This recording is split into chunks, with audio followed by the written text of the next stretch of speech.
end. Do you think they knew that they were funding what potentially could be a crime and send Lou Holtz into Obscurityville and potential prison? The following is proof that Lou Holtz is price fixing, game fixing the points. Notice that Pittsburgh is deploying before we are, okay? We're scrambling, running around, and you know what? The reason is because Foes Fazio has decided to say, fuck you, Lou Holtz. I'm supposed to stay home and look for a sweep. Everybody in the stadium knows they're going up the middle. The quarterback's already done a quarterback sneak, so there's precedent for it. And what I do is I look at his feet, and they don't go sideline to sideline. They go vertical, okay? And what I do is crash. And I make perhaps one of the top 5 greatest defensive stops in the history of defensive football. Yeah, I'll put it up there. And you know what? I get fired for it. No shit. Oh, see that? Perfect fucking timing.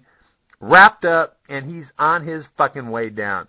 And Jeff Alm is getting blown out over here because he's too young to be playing. But Lou Holtz wants to force feed him in, even though he never practices. And you know what? I think that if he was a insurance salesman somewhere where he should be, instead of an NFL player, he wouldn't have blown his head off, Lou. Yeah, okay? And was there a blanket order against me? Shh. You know what? Don't fucking mention his name. Bottom left, releasing feet that fucking will not score.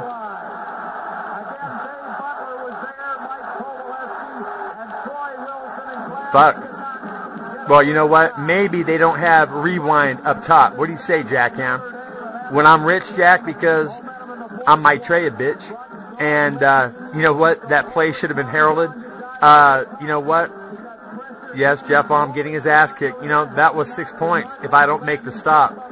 And the definitive fucking moment, Jack, was this really tough to see my hands come in and boom, make contact right there, okay, before he's even leaped. Okay, yeah, I have him, and he's mine. Do you fucking say my name as my fucking feet whip over here, okay, torque him back. First play, we're in the end zone, for Christ's sakes.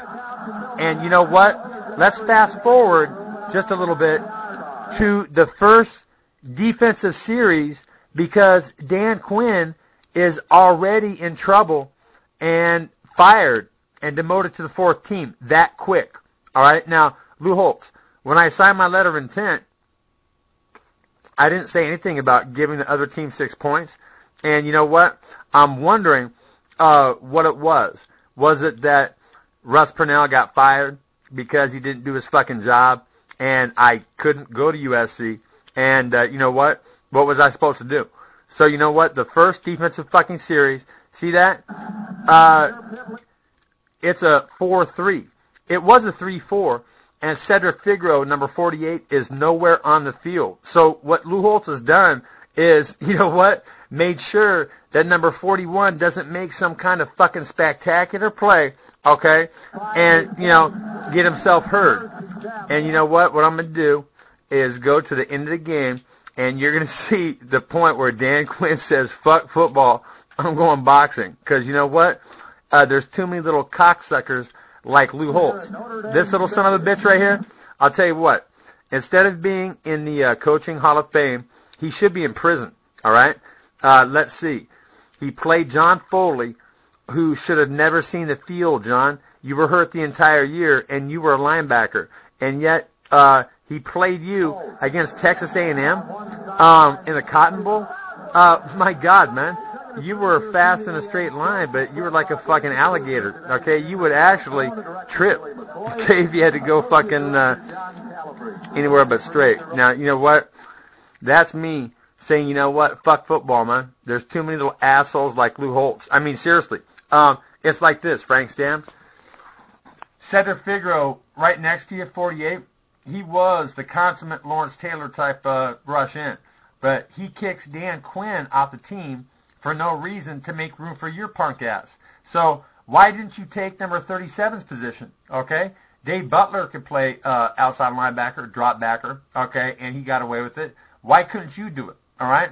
The answer is because you were too fucking slow.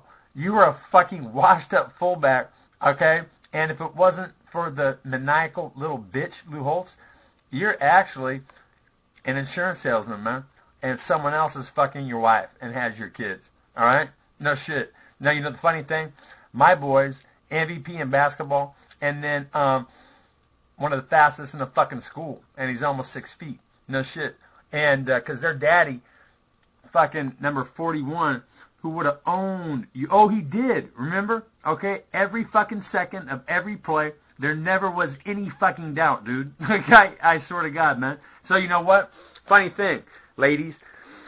If not for Lou Holtz, who kicked Cedric Figaro off the drop-in, put him at rush end, he kicked Cedric Figaro from rush end, okay, where that's Lawrence Taylor, where you make all your plays, and you get all the sacks, and you get to be a first-round draft pick, and he moved him to drop-in to make room for Frank Stans. And Frank, you have a sack your entire first fucking year? My goodness, that's quite a learning curve. You know what? No one else got that kind of fucking, or did they? You know what? It's amazing, man. They could have had the best defensive fucking ever. If, number 70 right there, number 70, no one knows his fucking name, but that's Marty Lippincott. And I saw him own you, Tony Siragusa, okay? That's, Jerry Faust showed me game film and said that if I came to Notre Dame, that I'd be on the same defensive line as Marty Lippincott, and that we would own fucking college football. Now, can you imagine? Cedric Figaro at rush end, Dan Quinn at drop end, and since I had 6.5 sacks in the 1986 blue and gold game, remember, Lou, when you came up to the table and basically shook my hand and said, I fucking took over, bitch, okay? Well, you know what, man? It's like this. What I'm going to do is assassinate your fucking character with truth over and over until there is a good chance that you might commit suicide, okay? I'm going to show a film where you attack, see that kid right there, okay? Yeah. Anybody know his fucking name? Well, you know what? That's Tony Rice. And Tony Rice should have been the prototypical NFL black quarterback. Oh, my God. That kid had a cannon, 110 yards in the air. What was it, 100? You know? Anyways, I saw you jump on him 2 times, Lou Holtz, in practice in a fit of fucking manic rage, worse than anything Woody Hayes ever did, and he got fucking fired for it. And I saw you systematically break him fucking down and ruin his confidence. And you know what? How much does Tony's family have now? Because he was an NFL quarterback? That's right, bitch. Okay, so you cost Marty Lippincott because you didn't continue the natural loop, okay? You try to force feed all these fucking freshmen, okay, in over their heads. And you know what? You got some guys like Mike Stonebreaker into the NFL on his daddy's fucking name. That little punk. You know what, man? I saw Ned Bolkar kick your fucking ass at every turn, dude. Okay? Oh, and then that time that you talked shit about me, Stoney, in fucking Hawaii, you know what? It's too bad you didn't say anything like that to my face because we both know that I would have mopped your little punk ass up. And you know what? If you have any problems with that, start training and fucking, sling with me, okay? There, you got your answer. And Lou Holtz, like I said, I am going to go for the jugular. I already have a $50,000 conduit to worldwide fame coming in, man.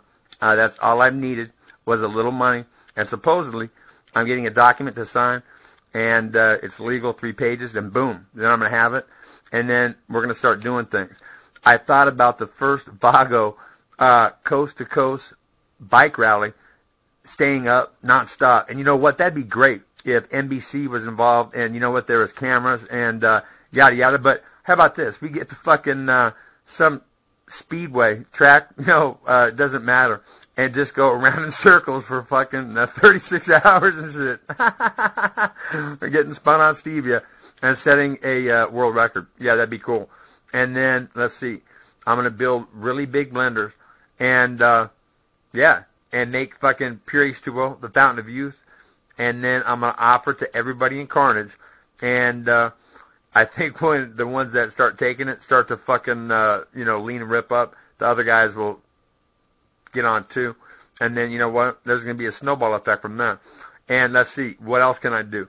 How about this, Dana White? You don't have anybody that can fuck with me hands, man. Look at that bottom of the pool fight.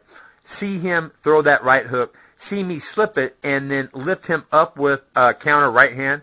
And that's what breaks his collarbone, from what I heard. Okay? Now, you know what? If he hadn't stopped, I was coming back and I was sitting down on my punches. Okay? I was a little wary that he was luring me in, doing a Ali to George Foreman like I did to him, And good thing that I did, because had I fucking stayed down and really fucking blasted off, maybe he would have knocked me out. And, man, maybe instead of just breaking his collarbone, that right hand might have killed him.